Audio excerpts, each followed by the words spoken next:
आदाब नमस्कार। Public India देख रहे हैं आप। मैं हूं आपके साथ बुशरा खानम फहद और रात भर क्या कुछ हुआ है उसकी तमाम अपडेट लेकर मैं आपके सामने हाजिर हूं। ईरान, अमेरिका और इजराइल के बीच जो कुछ चल रहा है वो आपको बताना बेहद जरूरी है, क्योंकि कई नए डेवलपमेंट्स हुए हैं जो ये बताते हैं कि बातचीत को लेकर भी कुछ चीजें आगे बढ़ सकती हैं, लेकिन साथ साथ ये भी बता रहे हैं कि जंग भी किसी भी मिनट भड़क सकती है। और अरागची, सैयद अब्बास अरागची जो है फॉरेन मिनिस्टर ईरान के, और व्लादिमीर पुतिन रूस के जो प्रेसिडेंट हैं, उनके बीच क्या बातचीत हुई है और वो दुनिया के लिए कितनी महत्वपूर्ण है, और खासतौर पर इस मुलाकात के बाद अमेरिका किस तरह से बिलबिलाया हुआ है, ये मैं आपको बताने जा रही हूँ। पाकिस्तान को लेकर इंपॉर्टेंट खबर है, जंग किस तरह से भड़क सकती है, इसके बारे में मैं आपको बताऊंगी। और ईरान को एक बड़ी जीत मिली है, उसके बारे में भी मैं आपको बताऊंगी। लेकिन सबसे पहले बात यहाँ पर अब्बास अरागची और व्लादिमीर पुतिन की मुलाकात की। अब यूं तो देखिए, व्लादिमीर पुतिन जो हैं वो जब मिले हैं अब्बास अरागची से, ये क्यों महत्वपूर्ण हो जाता है? ये इसलिए महत्वपूर्ण है क्योंकि अब्बास अरागची फॉरेन मिनिस्टर हैं। फॉरेन मिनिस्टर की रूस के फॉरेन मिनिस्टर से ही मुलाकात होकर बात खत्म हो सकती थी, लेकिन आप ये समझिए कि व्लादिमीर पुतिन ने लगभग 90 मिनट तक बातचीत की है अब्बास अरागची से। और ना सिर्फ अब्बास अरागची से उनकी मुलाकात ये 90 मिनट तक सिर्फ उनकी हुई है उन दोनों के बीच, बल्कि ये भी बताया जा रहा है कि तमाम जो उनके मिलिट्री ऑफिसर्स थे वो भी इस मीटिंग का हिस्सा थे। तो आप समझिए कि किस तरह से आगे कैसे ये जंग अनफोल्ड हो सकती है और किस तरह से ईरान को हर तरीके की मदद पहुंचाई जा सकती है। इस सब को लेकर बातचीत यहाँ पर हुई है। तो ये बेहद महत्वपूर्ण है ये बातचीत, जिसमें सीधे तौर पर जो व्लादिमीर पुतिन हैं उन्होंने ये कहा है कि बहुत बहादुरी से ईरान के लोग, ईरान की सरकार, वहां की मिलिट्री जो है बहुत बहादुरी से लड़ी है, उसने एक मिसाल कायम की है, उसकी मुबारकबाद उन्होंने दी। उन्होंने ये भी कहा कि हम पीस को कायम करने के लिए हर मुमकिन कोशिश के लिए हम तैयार हैं और हम ईरान के साथ हैं हर तरीके से, ये कहा है व्लादिमीर पुतिन ने।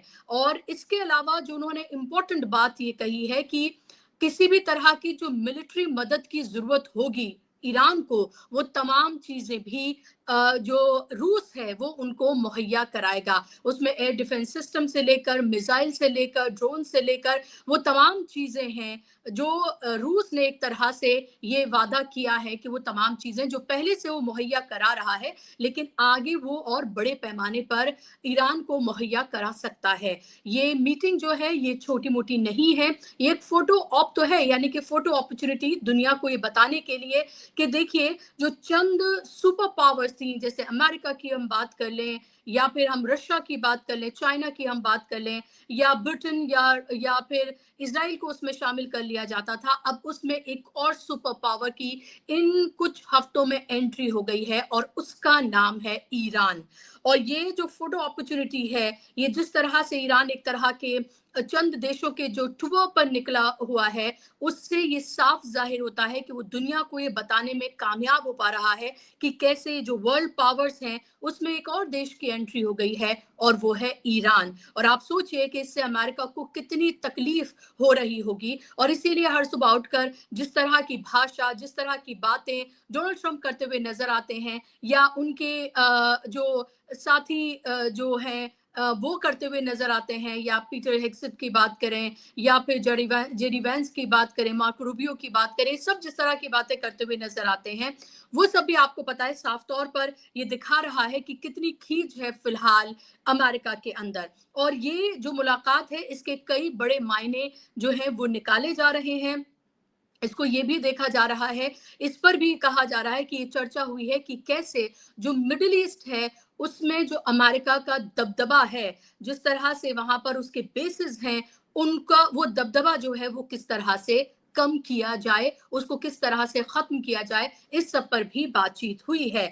तो ये आपको समझना चाहिए कि जितनी ईरान को रशिया और चाइना की जरूरत है, उससे कहीं ज्यादा चाइना और रशिया को ईरान की जरूरत है। वो जो हम यूरेशिया की बात करते हैं, जो इस पूरे रीजन, इस खत्ते में हम दबदबे की बात करते हैं, वो बिना ईरान के मुमकिन नहीं हो सकता है। तो ये एक तरह का म्यूचुअल रिश्ता है। ये ना सिर्फ एक तरफा ये नहीं है कि सिर्फ ईरान को रशिया की जरूरत है, बल्कि रशिया को भी ईरान की इतनी जरूरत है। इसीलिए आप ये देखिए कि व्लादिमीर पुतिन ने लगभग 90 मिनट ये बातचीत की है। और उसमें एक और इम्पोर्टेंट बात जो कही गई है वो ये कि सैयद अब्बास अरागची ने जो मुश्तबा खामनाई हैं उनका एक लेटर भी सौंपा है, जिसके बारे में खुद पुतिन ने कहा है कि उन्हें मुश्तबा खामनाई जो है उनका संदेश भी मिला है। हालांकि संदेश में क्या बात कही गई इसके बारे में तो नहीं बताया गया, लेकिन आप ये देखिए कि जो बताया जा रहा है कि भाई देखिए उनका चेहरा पूरी तरीके से खराब हो गया है, उनकी टांग खराब हो गई है, मुश्तबा खामनाई के हाथ खराब हो गए हैं,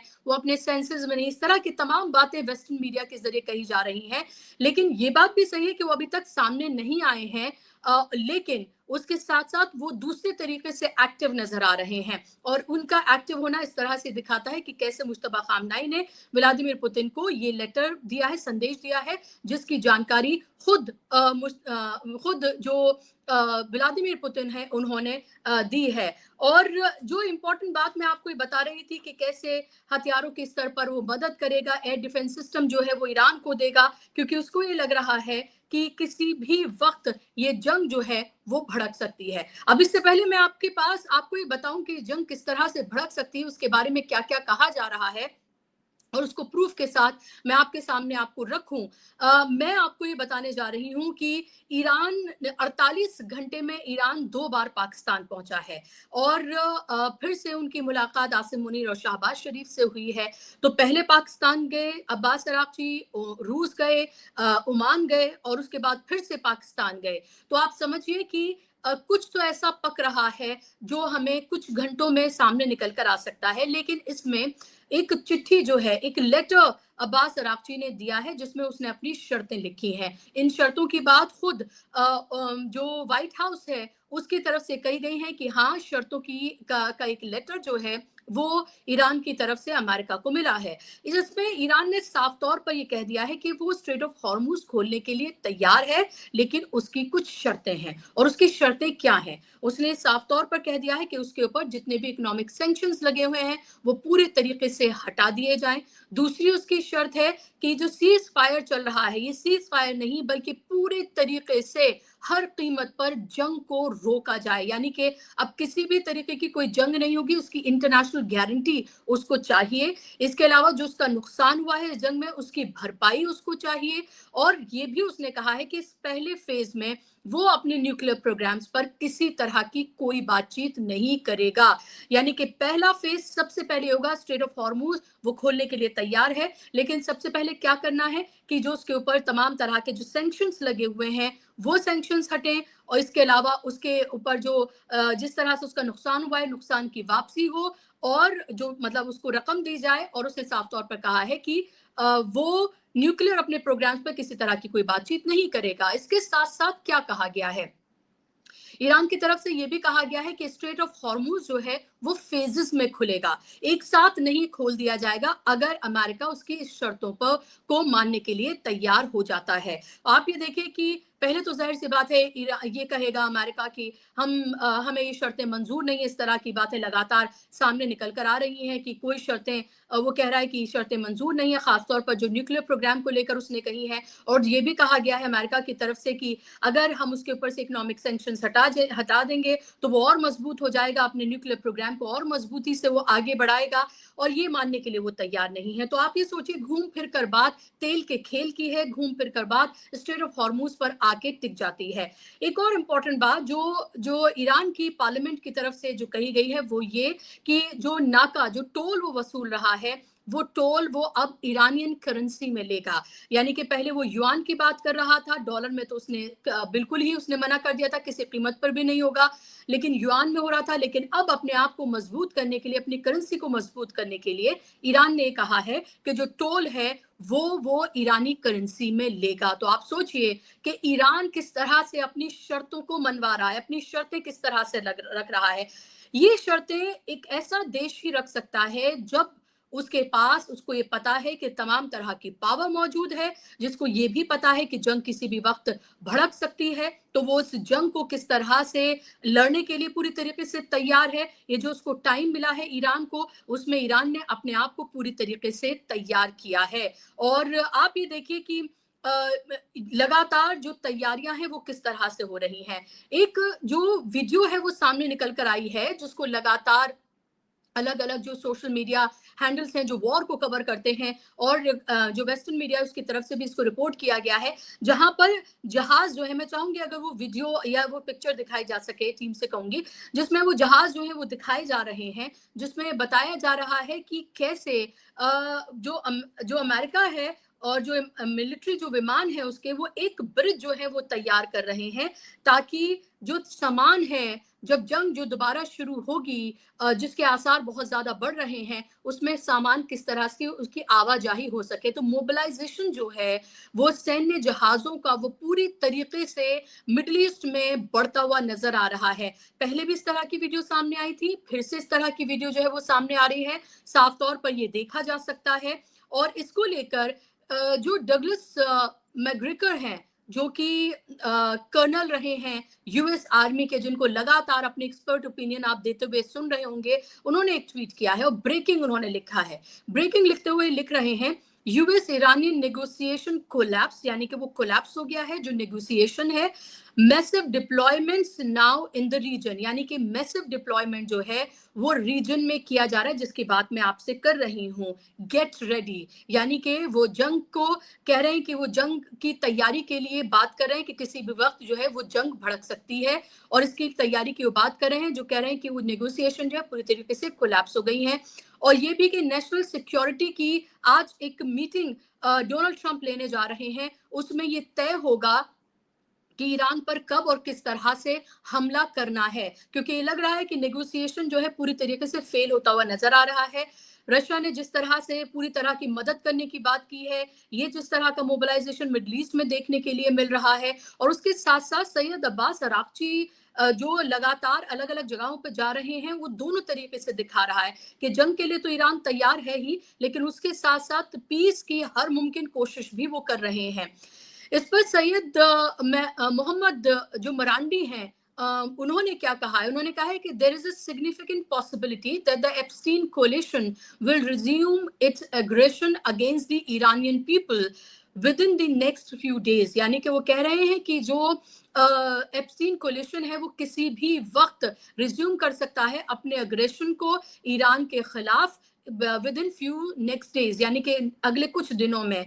the response of the Islamic Republic will be decisive, वो कह रहे हैं कि इस बार जो ईरान का जो वापस वो हमला करेगा, जो रिटेलिएशन वो करेगा, वो बहुत ही डिसाइसिव होने वाला है, ये कहते हुए नजर आ रहे हैं यहाँ पर मोहम्मद मरांडी। तो आपको पता है कि मरांडी जो हैं वो लगातार जो डेलीगेशन गया था पाकिस्तान, उसमें भी वो शामिल थे, वो एक तरह के स्पोक्स पर्सन के तौर पर भी देखे जाते हैं, और वो लगातार वो इस बात को यहाँ पर कह रहे हैं। तो आप समझिए कि ये चीजें किस तरह से और किस बड़े पैमाने पर यहाँ पर बढ़ती हुई नजर आ रही हैं। और जो मैं आपसे कह रही थी कि एक बड़ी जीत जो ईरान को मिली है, उसके बारे में मैं आपको यहाँ पर बता दूं। यूएन की एक बैठक हुई है। यूएन की बैठक में ईरान को एनपीटी का उपाध्यक्ष बनाया गया है। जो 38 देश हैं, 34 उपाध्यक्षों में से 34 देशों को बनाया गया, उनमें से एक ईरान है। इस पर अमेरिका पूरी तरीके से भड़क गया है। न सिर्फ अमेरिका भड़का है, बल्कि इसको लेकर जर्मनी भड़का है, ब्रिटेन भड़का है। और आप ये देखें कि अमेरिका, जो कि एक लौता एक ऐसा देश है जिसने न्यूक्लियर बॉम्ब्स का इस्तेमाल किया है, वो भड़क रहा है इस पर। लेकिन ये ईरान के लिए एक बहुत बड़ी जीत है कि उसको जो परमाणु प्रसार संधि है, यानी कि एनपीटी जो है, जो समीक्षा करता है लगातार जो परमाणु प्रोग्राम्स है उन सब की, उसका उपाध्यक्ष उसको बना दिया गया है। ऐसे वक्त में बनाया गया है जब लगातार उसके न्यूक्लियर प्रोग्राम्स को बंद करने की, उस पर खत्म करने की, उस पर तमाम पाबंदियां लगाने की जो कुछ बात की जा रही है, उस वक्त में उसको उपाध्यक्ष बनाया गया है। तो ये ईरान के लिए एक बड़ी जीत के तौर पर देखा जा रहा है और ईरान के दबदबे के तौर पर भी देखा जा रहा है, जहां लगातार ये कहा जा रहा है कि ईरान अपना इनरिच यूरेनियम जो है वो अमेरिका को सौंप दे। अमेरिका इजराइल किसी कीमत पर बर्दाश्त नहीं करेगा कि वो अपना न्यूक्लियर प्रोग्राम जो है वो आगे बढ़ाए। लेकिन अब ईरान ये बताता हुआ सीधे तौर पर नजर आ रहा है दुनिया को कि वो इन चंद हफ्तों में कितना ताकतवर हो गया है, वो इन सुपर पावर कंट्रीज में शुमार हो गया है और साथ साथ यूएन का जिस तरह से एनपीटी का वो अब उपाध्यक्ष बन गया है, उसको पुरजोर तरीके से अमेरिका एक तरह से तिलमिलाया हुआ नजर आया और उसने पुरजोर तरीके से अपनी बात को रखा कि वो किसी कीमत पर इसको बर्दाश्त नहीं करेगा। ये बात वो कहता हुआ नजर आया, लेकिन अब उसको उपाध्यक्ष बना दिया गया है। जर्मनी ने क्या कहा है? जर्मनी ने ये कहा है कि एक तरह से बोला है कि यूएस को ईरान जो है वो पूरी तरीके से जलील कर रहा है, वो लगातार अपनी शर्तों को थोप रहा है और अमेरिका उसके सामने झुकता हुआ नजर आ रहा है। और इसी तरह की कुछ बातें ब्रिटेन की तरफ से भी कही गई हैं। ये कहा गया है कि देखिए ये अननेसेसरी जंग थी जो थोपी गई ईरान के ऊपर एक तरह से, और ईरान अब अमेरिका को घुटनों पर लाता हुआ नजर आ रहा है। ये सीधे तौर पर नहीं कहा है, लेकिन आप इसका एक लुब्बे लुबाब समझिए कि इसी तरह की बातें जो हैं वो जर्मनी की तरफ से कही गई हैं और ये कहा गया है कि दोबारा जंग सोच समझकर ये कहा है कि अननेसेसरी होगा कि दोबारा जंग इस तरह की छेड़ी जाए। आप ये समझिए कि तेल के जो $100 $100 प्रति बैरल से भी ज्यादा जो है इसके दाम बढ़ रहे हैं, उसमें आप ये समझिए कि पूरी दुनिया की इकोनॉमी जो है वो चरमराती हुई नजर आ रही है। अमेरिका में चुनाव भी हैं और इसके अलावा आप ये देखिए कि 24 से 48 घंटे इसलिए भी महत्वपूर्ण है कि 60 दिन 1 मई को पूरे हो रहे हैं जब कांग्रेस के सामने डोनाल्ड ट्रंप को हाजिर होना होगा और आगे की जंग के लिए परमिशन लेनी होगी।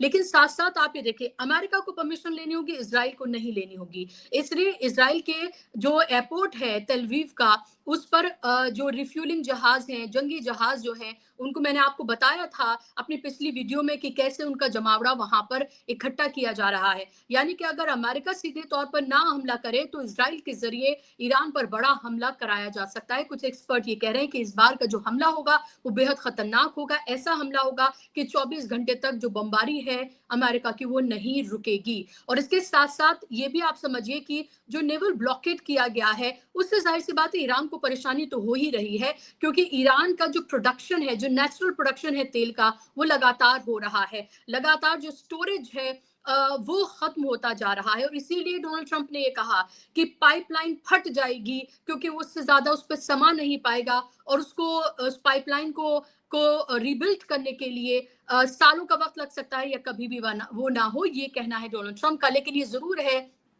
कि ईरान को इससे परेशानी हो रही है क्योंकि जितना प्रोडक्शन हो रहा है उतनी वो अपना तेल जो है वो बेच नहीं पा रहा है। तो ये जरूर परेशानी उसको हो रही है, लेकिन अभी उसके पास लगभग 2 हफ्ते का वक्त है और खर्ग आइलैंड जो है वहां पर तेल का भंडार लगातार बढ़ रहा है। तो ये परेशानी जरूर ईरान को हो रही है, लेकिन इस सब के बीच ईरान अपनी शर्तें भी रख रहा है, अपनी बातों को भी मनवा रहा है और लगातार वो ये भी कहता हुआ नजर आ रहा है कि किसी कीमत पर वो झुकेगा नहीं। एक और इम्पोर्टेंट बात जो मैं यहाँ पर आपको सामने रख दूं कि पाकिस्तान को लेकर ये खबर आई है, ये कहा जा रहा है कि ईरान के जो एक सांसद है उनकी तरफ से ये कहा गया है कि कुछ ऐसी खबरें हैं जो लीक की गई हैं, जो सऊदी अरब और ईरान के बीच कुछ बातचीत हुई जिसको लीक किया गया, जिसको लेकर ईरान ने अपनी नाराजगी जताई है और ये कहा है कि ये ट्रस्ट का ब्रीच है। उसके साथ साथ मैं आपको ये भी बता दूं कि ये भी कहा गया है कि जब बातचीत हो रही है जब बातचीत हो रही है ईरान और पाकिस्तान जिस तरह से के बीच में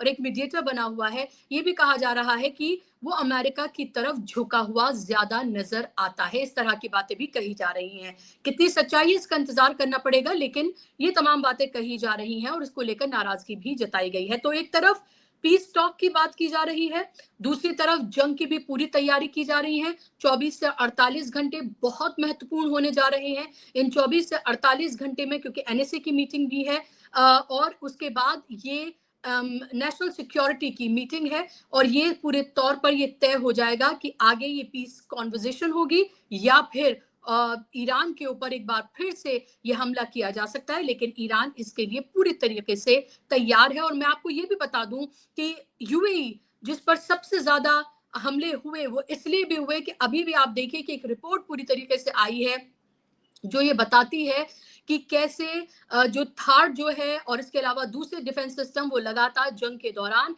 इसराइल यूएई को दे रहा था। और आप ये समझिए कि यूएई उसका सबसे ज्यादा ट्रस्टेड पार्टनर है और सबसे ज्यादा हमले भी उस पर हुए हैं। और आगे भी अगर ये जंग बढ़ती है तो सबसे ज्यादा नुकसान अगर किसी देश को होने जा रहा है तो वो यूएई ही है। ये साफ तौर पर आप समझ लीजिए। अभी जंग किस तरफ जाएगी देखना बहुत महत्वपूर्ण होगा। लेकिन आज के इस कार्यक्रम में बस इतना ही। आपको कार्यक्रम कैसा लगा मुझे जरूर बताइएगा। नमस्कार।